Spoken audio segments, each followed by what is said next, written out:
ఏంటి అంత బాగున్నప్పుడు ఏమంటావు, ఇది నేను చేస్తాను, నాకు ఇది ఉంది, నేను ఇలాగా, నేను నేను నేను అంటాము.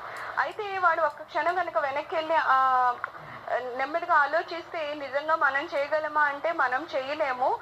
ఇది ఏదన్నా జరుగుతుందంటే ఆ దైవానుగ్రహం వల్లనే జరుగుతుంది అని చెప్పి మనం ఎప్పుడైతే మనల్ని మనం ఏది సాధించినా సరే, లేకపోతే మనకి ఏమున్నా సరే అవన్నీ ఆ స్వామివారి దైవాన్ని అనుకుని మనల్ని మనం కనుక స్వామివారి పాదాలకి అర్పించుకుంటే అప్పుడు మనలో ఉన్న అహంకారం అంటున్నామే అది నాశనం అయిపోతుందని మన స్వామివారు చెప్తున్నారు.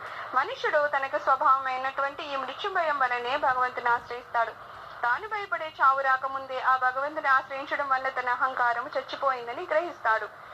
అయితే ఎందుకు మనము దేవుని పాదాలు పట్టుకుంటున్నాం అంటే ఇందాక చెప్పినట్లు మనకి భయం ఉంది, ఏమని చావు వస్తుందేమో అని భయం ఉంది. అయితే ఎప్పుడైతే మనం ఈ చావు రాకముందే చావు రానటువంటి భగవంతుడి పాదాలు పట్టుకున్నామో అప్పుడు మన అహంకారం చచ్చిపోతుంది.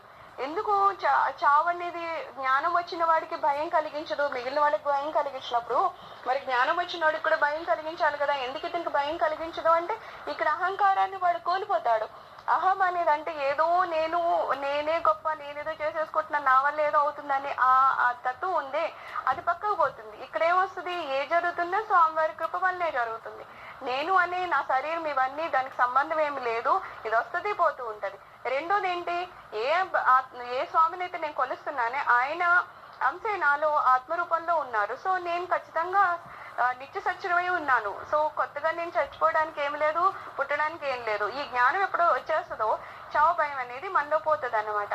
సో దేని గురించి మనం పట్టుకున్నామో ఆ చావు అనే దాని గురించి పట్టుకుంటాం. అమ్మో ఇదేదో నాకు వస్తుంది, మీకు లేదు కాబట్టి నన్ను రక్షించండి అని స్వామిని పట్టుకుంటాం. కానీ పట్టుకున్నాక మనకు అర్థమయ్యేది ఏంటంటే నాకు కూడా చావు అనేది లేదు అని.